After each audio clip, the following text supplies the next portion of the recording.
tous et bienvenue sur VJP Music Live. Ici Omblin et Johan, Messiah Empire.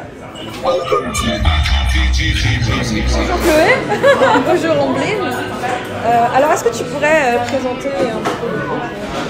Alors le groupe, il a été créé en 2003 par Johan Cadeau ainsi que par deux autres personnes. À ce jour, du coup, Johan est le seul membre fondateur restant.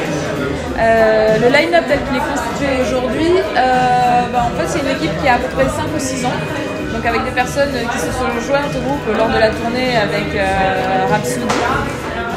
Donc actuellement on a Thomas Caligari à la batterie, Pierre-Emmanuel Pellisson qui est à la guitare, Fabien Mira à la basse, Johan Cadeau qui fait guitare, composition et paroles, et moi-même au chant. Voilà, et ce depuis 2016 déjà. Comment est-ce que tu as rencontré, comment est-ce que tu t'es intégré à ce groupe? Alors, ça s'est fait par l'entremise d'un ami, Steve. Lorsque l'ancienne chanteuse est partie, du coup, Johan cherchait une nouvelle chanteuse. Et Steve lui a dit, ah bah je connais Omblin, ça pourrait coller. Et du coup, je suis allée passer une audition chez Johan, et ça s'est fait comme ça. Il a rencontré d'autres personnes, mais a priori, humainement et artistiquement, j'étais la personne avec qui ça collait le mieux. Et voilà, ça s'est fait comme ça. C'était en octobre 2016 déjà. Le temps passe vite. Le temps passe très vite. Et vous définiriez comment à peu près votre style musical? Alors, pour être tout à fait honnête, c'est peut-être la question plus forte. Pour être tout à fait honnête, c'est vraiment la question qui est peut-être la plus difficile à répondre. On est toujours très embêté avec des questions d'étiquette, surtout dans le milieu métal, et ce d'autant plus qu'on a des influences qui sont tout à fait diverses.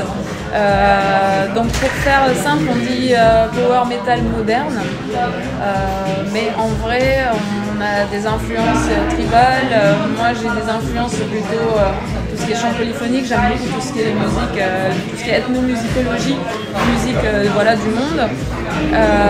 Johan, lui, c'est vrai qu'il a une grosse base power, mais pas que. Donc c'est vraiment ce mélange-là de diverses influences qui fait qu'aujourd'hui il est assez difficile d'identifier notre style. Et tout à l'heure, finalement, un journaliste nous a dit c'est peut-être ça votre style, c'est votre identité, c'est parce qu'à force de travailler ensemble, vous avez réussi à créer votre identité. Bon, on dit power metal moderne, mais avec des incursions qui se font dans différents styles musicaux. C'est vrai que dans certaines interviews, qui étaient un peu plus anciennes, c'était à toi, je pense que c'était la maison, c'était plutôt métal mélodique. Ouais. Il n'y avait pas la notion de power, et du coup c'était pour savoir s'il y avait vraiment un changement de ligne musicale, de ligne artistique, ou si c'était vraiment plus vous avez plus affiné la définition. Alors, effectivement, c'était plus mélodique à la base. Je sais que sur le premier opus, Natural Instinct, la personne qui chantait était plutôt dans le style lyrique, mais je pense que c'était aussi une question d'époque. C'était vraiment le début des années 2000, quand il y avait un peu l'explosion des groupes de type Nightwish ou Epica. Je pense que voilà, il y avait de la part des interprètes cette influence-là. Et au fur et à mesure, aussi en vieillissant, je pense que tout ça s'est affiné. Et Johan, comme je disais tout à l'heure, qui est lui le membre fondateur, avec une base très power, il a continué ce chemin-là. On reste mélodique dans le sens où on fait vraiment des chansons. Nous, on pense qu'il s'agit vraiment de chansons, c'est-à-dire qui puissent être adaptées dans différents styles. Pour moi, c'est la définition d'une chanson. Une bonne chanson, en tout cas, tu peux la faire, que ce soit du métal ou de la chanson française, tu la transformes un peu. Donc on conserve ce côté mélodique. Effectivement, ça peut faire très métal mélodique, mais avec des influences justement, comme on disait, power et autres. Et j'ai remarqué un peu que sur les artworks, sur les pochettes d'albums, il y avait vraiment un univers assez chiadé, parce que c'est assez réfléchi, et du coup je voulais savoir si ça rentrait vraiment dans le processus de création. Tu as tout à fait raison, d'ailleurs c'est sympa de le remarquer. Ça fait partie, voilà, il ne faut pas que ce soit quelque chose de gratuit. C'est vrai qu'on n'aime pas forcément, tu vois, faire des choses que parce qu'il y a une esthétique qui nous plaît. Il faut aussi que ça fasse sens et que ça réponde en fait à ce qui est décrit dans l'album. Donc, numéro 4, on est dans un univers pré-apocalyptique. Donc j'étais sur la pochette avec un masque à gaz. Ironiquement, 1 an plus tard, le Covid est arrivé. Donc tout le monde me dit, vous étiez un peu prophétique. On a un peu peur quand on voit la cover actuelle avec la dame qui mange un cœur. On espère qu'on va pas verser dans le cannibalisme, mais Donc voilà, tout ça, il y a toujours des éléments, tu peux prendre la pochette comme une pièce artistique et en même temps, si tu fais attention aux paroles, etc., tu peux deviner et lire des choses. Donc il y a toujours une double interprétation dans ce qu'on essaye de dire, y compris dans les textes. Tu peux lire la chose de façon tout à fait littérale. En creusant, tu peux voir des références, des clins d'œil, soit de la littérature. Je sais que Yoann aime beaucoup Jacques Weber. Donc voilà, ce sont des choses que tu peux retrouver également dans ça. Dans le processus de création, est-ce que vous partez d'abord d'un concept? Par exemple, vous avez dit une enquête, c'était très pré-apocalyptique, et après vous créez les chansons autour, ou est-ce que c'est plus vous créez les chansons puis ça relie après en concept? Alors, en fait, ce qui se passe, c'est que, comme je disais, c'est Yoann qui apporte tout, qui crée, etc. Donc, tout ça, c'est dans sa tête. Donc, c'est pour ça qu'il y a aussi une continuité. Et on s'est aperçu au fur et à mesure des morceaux et de ce qu'il écrivait, en fait, ça faisait toute une histoire. C'est comme une série qui commence. L'auteur ne sait pas forcément qu'il va la continuer. Là, ça a été pareil. Sauf que maintenant, on a passé un gap et que cet album-là, on ancre vraiment nos personnages, on ancre vraiment l'univers, que ce soit à travers les clips ou à travers les caractères qu'on va avoir. On a chacun des petites fiches, comme si on était dans un RPG, etc., un univers très jeu vidéo. Donc là maintenant on est vraiment dans quelque chose qui s'ancre, on est dans cet univers là, on est en 2052, un univers pré-apocalyptique, etc. On se bat soit avec des armes virtuelles comme dans Virtual Guns ou d'autres, et c'est justement tous ces sujets là qui sont abordés autour de ce concept là, et le prochain album aussi sera juste dans la continuité des autres. Donc voilà, c'est pas qu'un seul shot, et on parle aussi beaucoup d'écologie, et c'est pas quelque chose qui est pour surfer sur la vague actuelle où tout le monde parle d'écologie, etc. C'est quelque chose que Yoann porte en lui depuis le début. Donc c'était assez ancien.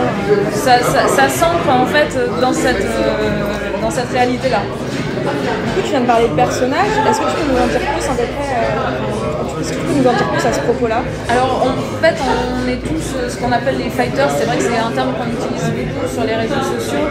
On est des espèces de combattants. En gros, il y a un monde qui est un peu en perdition. Donc on pourrait être complètement dans une dystopie, faire un parallèle avec le monde tel qu'il est aujourd'hui. Et chacun des caractères va interpréter un rôle différent. Par exemple, moi, mon rôle, c'est d'être le leader de la résistance. Donc du coup, toutes les chansons, en général, tu vois, tu prends un Happy Death Day sur le prochain album, c'est un peu une ouverture à la Kill Bill, où tu commences Happy Death Day to you, tu vois, tu reprends ça, parce que c'est Death Day, c'est pas Birthday. Et juste après, je fous sur la gueule à des gens dans les paroles. Donc on a chacun notre caractère, voilà, mais je laisse les gens découvrir ça dans l'album. Du coup, tu parlais d'écologie. Est-ce que c'était vrai? C'est vrai que c'est quelque chose qui était toujours très présent, même de tous les albums que j'ai vus, toutes les chansons que j'ai vues en étudiant. C'était vraiment quelque chose qui était présent dans une bonne quantité, vraiment presque 60 ou moins, même 60% de chansons. Est-ce que ce sera toujours le cas dans le prochain album? Alors ce sera toujours le cas, et on fait toujours un parallèle parce qu'il ne faut pas non plus que parler de ça. On est aussi très souvent abordé par ce type de thématique. L'idée aussi c'était de faire un parallèle entre ce qu'on inflige aussi à la Terre, mais ce qu'on s'inflige aussi en tant qu'être humain. Donc il y a une chanson qui s'appelle Underneath Her Skin, c'est sur les violences faites aux femmes. Donc on est toujours sur cette allégorie-là, tu vois, la présence féminine sur les pochettes, qui représente un peu Gaïa, mère nature. C'est aussi la violence qu'on fait aussi aux humains, notamment aux femmes, etc. Donc on aborde des sujets écologiques, mais pas que, c'est notre propre rapport en tant qu'humain à tout ça. Tu parles de violences faites aux femmes. Tu sais que le milieu métal, même si la grande qualité, il est loin d'être paritaire pour l'instant. Comment est-ce que tu vis ça en tant qu'artiste? Alors, pour être tout à fait honnête, moi j'ai jamais eu de problème. Et les rares personnes qui étaient un peu borderline de ce côté-là, je les ai vite recadrées. Après, est-ce que c'est une question de comportement, de personnalité? J'ai toujours eu plus de copains mecs que de copines. Donc j'ai été plus, tu vois, j'avais plus l'habitude d'un environnement masculin où j'ai jamais été emmerdée. Pour le coup, j'ai jamais vraiment été emmerdée. Et les emmerdements que j'ai pu avoir, ça n'a pas été dans le milieu de la musique. Non, ça a été plutôt avec des gens du ministère de la Culture, qui sont d'ailleurs bientôt au tribunal, soit dit en passant. Ça veut tout dire, je pense. Ouais. Non, c'est un vrai sujet, en plus, c'est même pas de la blague, c'est... ouais, il y a une affaire en cours. Donc comme quoi, hein, on te dit certaines choses quand tu es petite, ne fais pas confiance aux gens, ne fais pas confiance aux gens du ministère de la Culture pour certains.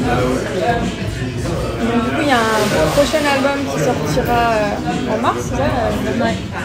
Alors, est-ce qu'il, forcément, j'imagine que sa conception a dû être impactée par le Covid et que l'album avant était... Alors, oui et non, c'est-à-dire qu'on a profité du Covid. Moi, je vivais déjà en Bosnie à ce moment-là, donc on a pas mal travaillé à distance.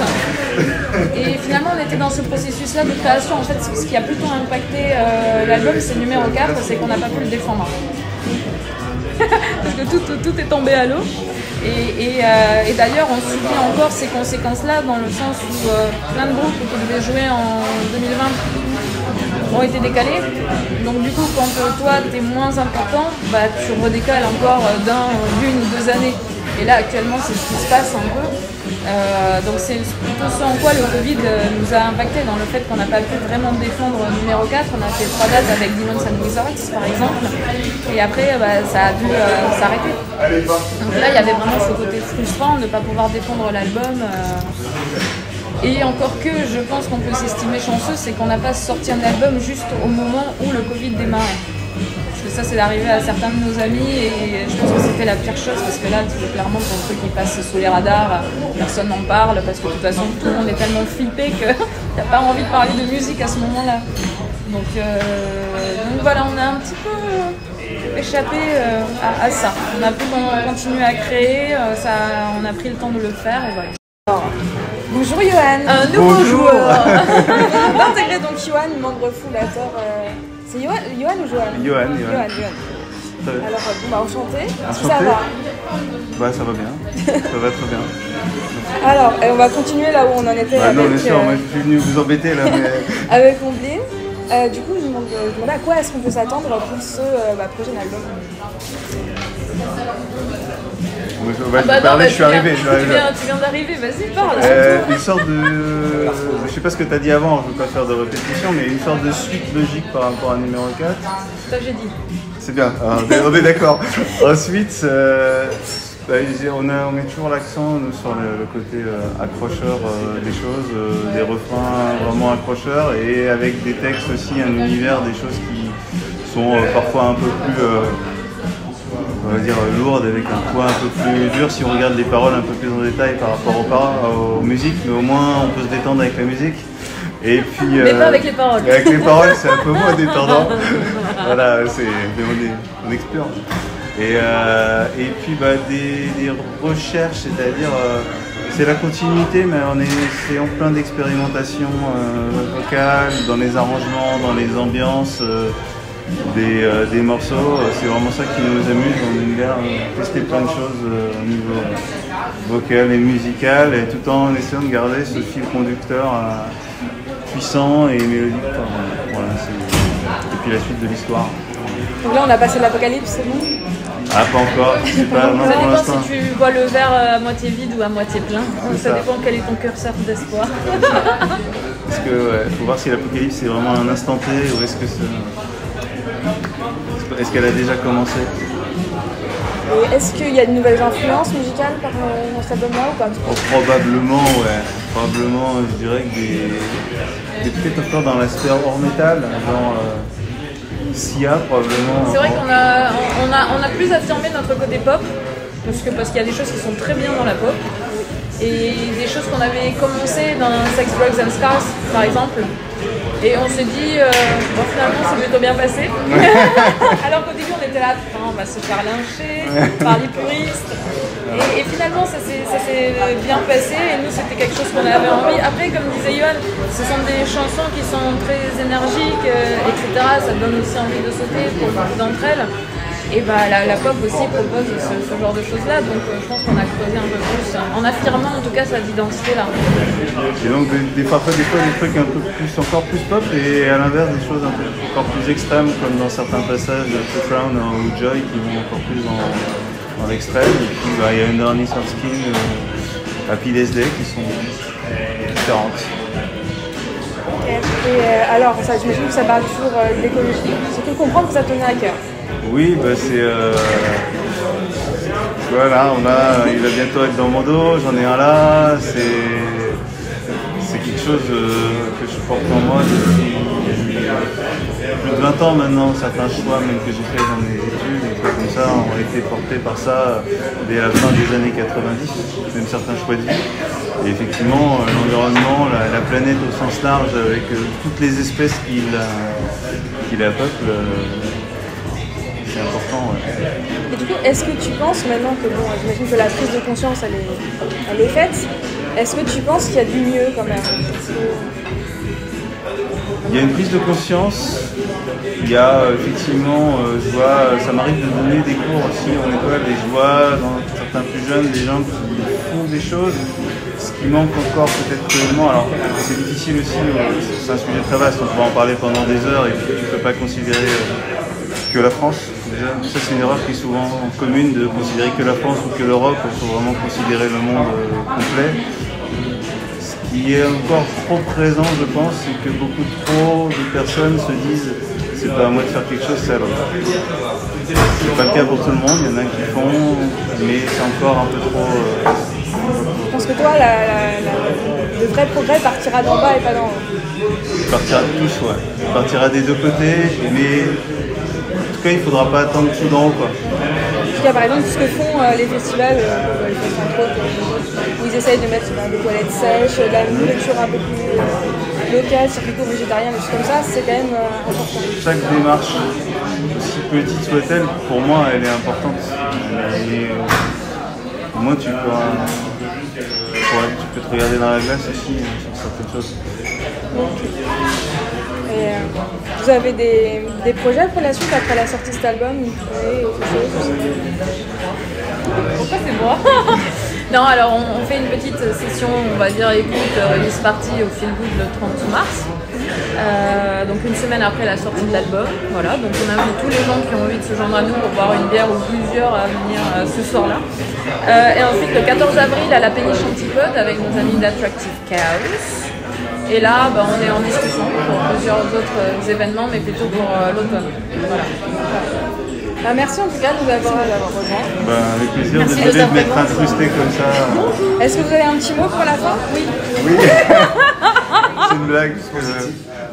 Voilà.